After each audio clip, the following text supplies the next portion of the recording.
Hello everyone, আসসালামু আলাইকুম। কেমন আছেন সবাই? এই যে দেখুন আজকে রান্না হচ্ছে চিংড়ি আর মিষ্টি কুমড়ো। চলুন দেখি।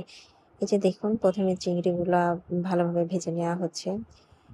চিংড়িগুলা একটু লাল করে ভেজে নেওয়ার পরে এই যে এর ভিতরে সব মসলাগুলো দিয়ে দেওয়া হচ্ছে। যেমন এই যে আপনার মরিচ গুঁড়ো, হলুদের গুঁড়ো দিয়ে ভালোভাবে নেড়ে নিচ্ছে। মসলা জিনিসটা যত কষানো হয় তরকারি কিন্তু ততটাই মজা হয়।